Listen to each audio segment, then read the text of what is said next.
Hi, I'm Cynthia Kahn, founder of Amused Now, and I'm here today with indie recording artist Sarantos. Hey, Sarantos. Hey Cynthia, how are you tonight? I'm doing terrific. How about you? Doing well.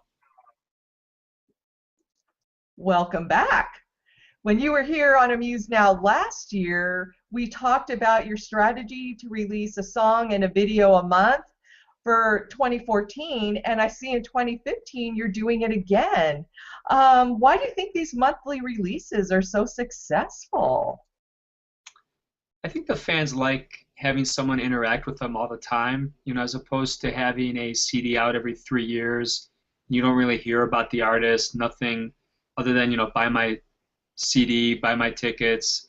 I think interact with them every week and doing a new song every month really resonates with them. This way they can download the music for free, they can watch the music video. It's additional new content. It's not the same stuff you're rehashing over and over. And I think just by being myself on social media, it's starting to resonate with them. A song and video a month is a lot of work, though. Tell me why both? The video definitely is more challenging, especially when you're an indie artist and you're on a limited budget. So that definitely is something that's harder to do, but I really feel like video helps portray the song in a great way. And I try to have a good story with each video. So to me, when I think of the music and the things that I like to listen to, putting a video to it, I think takes it to the next level. So when you think of the 80s and video first came out, Michael Jackson, Duran Duran, they made some classic videos. And to me, I want to give that same taste to the fans. I don't want them to just have this new song. I want them to also anticipate and wait for the video to see what different thing am I doing this month. So it's a lot of work, but it really is very enjoyable. I know I appreciate it.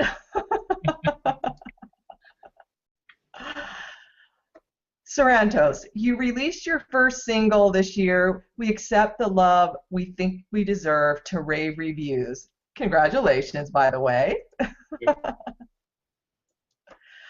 What was your social media and promotion strategy for this song that made it take off right after the first of the year? My strategy is always the same, believe it or not. I don't really have a big marketing budget, so all I try to do is I have an email list that I've been building over the last year or so, and a social media presence. And all I try to do is I try to release the song, try to release the video, and build a little buzz and theme to it. So We Accept the Love We Think We Deserve, it actually, within a month that it's been out, it has skyrocketed. I think it has about 240,000 YouTube views. So it has become my most viewed video. And it definitely is funny, so it's a bit on the funny side, which I think the fans kind of appreciate. One or two a year are kind of funny. And I think that really has probably made a difference for that song. And in terms of the emotional theme, I think whether it's emotional abuse from a spouse, a child, a significant other, I think that, there's plenty of that going on in the world, unfortunately. And I think a lot of people at one point or another have had issues in a relationship or, so I think they relate to it. It is quite a moving song, I will agree. You recently released A Child's Mind. It's also very successful. Why don't you give us the backstory about that song? So my friends and family like to tease me and say that I have the mind of a child, and I'm kind of a little, not immature, but I have that childhood naivety. I still read comic books, and I still am brutally honest with people. There's no hidden agenda. It's not like people don't know where I'm coming from. They know how I feel about them, and I'm very upfront and honest. So to me, I wrote a song because I think there's a part of us as children that unfortunately society gets rid of. And whether that's the school influence, whether that's just, the big corporations, jobs, go get a job, I think we all kind of give that up a little bit, and we shouldn't. I think we should hold on to that innocence, that carefree attitude we had as kids, and we should try to hold on to that little part of our child's mind that helps us be creative. So that was kind of the initial intent to the song. I missed being a child. I missed feeling a bit wild. And the video, when I tried to think of ideas for the video, I tried to think, what is something that's a common theme? And the one thing that I thought of, my parents are immigrants. They came from Greece to this country.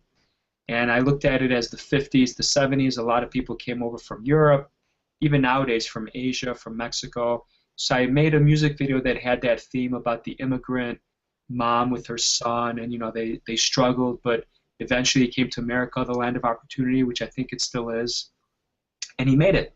He became a doctor, he became successful, and he's kind of keeps thinking back to his childhood and the friends he left behind and the fun he had. And that's kind of what I wanted to do. That was the story I thought would really hit home with people. Wow, it's always interesting to hear what people are thinking about when they write a song or decide what the ideas for a video are, because you don't always know just from listening to the beautiful music.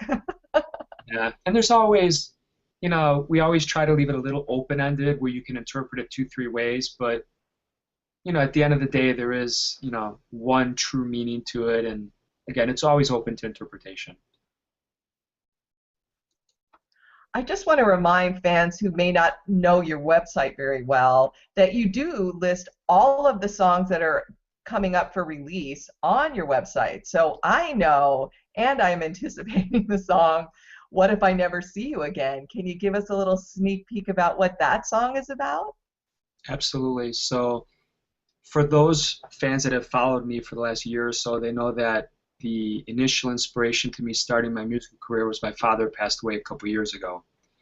And I think grieving is a very personal thing. There's different stages of grief people talk about, but it was a very, very difficult time in my life. And I wrote this song, late one night when I think he was gone almost 2 years. And I just thought, what if I never see him again? And it got me thinking about death. It got me thinking about, we all have loved ones that have passed away, whether they're parents, significant others, childhood friends. At some point, if you get old enough, you're going to experience the death of someone close to you. And it got me to thinking, am I going to see them again? It gets into the whole issue of God. Is there a God? Is there not a God? Is there a heaven? And that's what the song's about. And the song is going to be, that singer-songwriter genre, and I think it really hits home to my style vocally. And it's a lengthy song, so it's about 7 minutes, but it's really touching, powerful. I think the time flies by. There's some really good verses. There's a great chorus to it, and it really takes you on an emotional roller coaster ride. And I think the fans will really love it, to be honest with you. Wow, I am looking forward to it now. That build up, right? Yeah. I noticed on your website it says you should work for a cause and not applause. I never noticed that before. It tells me that you donate 33% of your proceeds to charity, and you even allow your fans to suggest what charities you should donate to. Tell me more about this project because I think it's wonderful. What I initially wanted to do, like anyone else in the music business, there's a party that wants to make it. And I don't mean that financially. I mean that I'd love to tour around the world. I'd love to have fans that actually support me where I can make this my primary living. But to me, it's always been about the music and then secondarily about charity. So what I decided to do is donate a third of the profits to every single song to a different charity. When I first started, I wanted to kind of donate everything, but then different people that I talked to are like, you're crazy. If you ever sign with a label, they're going to take 90%. It just won't work. So they kind of talked me down to 33%. And each song had a double meaning. So the first one I released, Not Where I Want to Be, to me, cancer is not where anyone wants to be. So I picked the American Cancer Society for that one. And I have listened to fans. So A Child's Mind that just came out, the charity for that is Feed My Starving Children, which was suggested by some fans. And I actually ended up going out in the Chicago area. They have somewhere where you can pick and pack food for all these starving kids. And it's very humbling to see that what 1 hour's worth of your time can feed a kid for like 9 months. It was kind of crazy to see that. And I love interacting with the fans. I love the suggestions they give me. We accept the love we think we deserve. Again, the National Coalition, against domestic abuse. So they have great ideas, and I certainly don't think I have all the answers.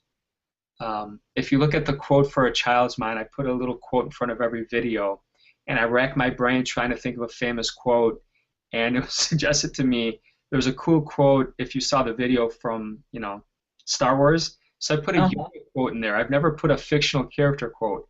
Usually it's like, either Einstein or Gandhi or someone famous. And I think the fans have great ideas. And I love the fact they're going on this journey with me and they're suggesting things. And I couldn't do it without them. And I want to keep growing. A year from now, I might be a completely different artist. And I, again, want to keep growing and doing what they want. They suggested a lyric video. So about halfway through the year last year, I started doing a lyric video each month, which I didn't do before. So I'm always open to ideas, and they have great ideas. I love how you're growing with your fans and building that relationship, which leads me to the question that I always ask. As you know, Amuse Now is about artists helping artists. You've given us some great advice. So you said every year you change. What is different that you advise that you learned last year that you'll do differently this year? Last year I kept trying to focus and think of it as you have a budget, it's limited, there's no sense complaining about it. Just try to figure out where to best allocate the resources, your time, your money. And I thought as the year progressed last year that I kind of figured out, okay, that's a waste of money. Let's not do that again. This makes sense. I can interact with the fans. But I've continued to figure out what works and what doesn't work and what I shouldn't do anymore. And that's probably been the biggest evolution is just, I think, as you kind of climb the ladder a little bit, it's not leaps and bounds, it's little steps. The biggest thing I've learned is don't give up. Don't get discouraged. No song trends, over like one day. Unless you're someone famous like Taylor Swift and you have a huge marketing budget, it just doesn't happen. You got to keep grinding, you got to keep going for it. And all these songs that people think miraculously became number one hits, usually you work on them 1 or 2 years. And the one disadvantage I've seen to myself in my approach is every month I have a new song.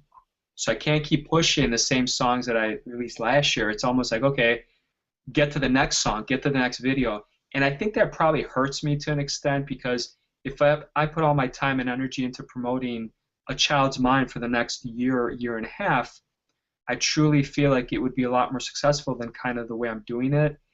But I think this is kind of a game changer with fans and just trying to give them something new every month. And at the end of the day, as long as I can get fans, I just release the music and they can download it for free on my website. They can share it on Facebook, Twitter. I give them permission. So I'm not really doing it for the money, and I'm just trying to take them along for the ride. Very interesting approach. I think somebody like me, I have those same questions because I interview so many artists, and you want to give everybody a lot of exposure, but you can't. So I definitely understand where you're coming from and the types of decisions that you have to make. It's tough, but you just gotta weigh the pros and cons and then just do it and not look back almost. Yeah, that's why I go with I'm going to interview as many artists as I can and give them all as much exposure as I can for the amount of time that I have. And I think it's working too. What's up next for Sarantos besides a new song? Probably the thing that I really wanted to do, I had the opportunity to tour worldwide and I couldn't take it because I can't give up my day job for 6 months. So the one thing I kind of am trying to decide again, the hardest thing for me is trying to get a band together that'll stay together because again, I'm a solo artist. They're not vested in the music.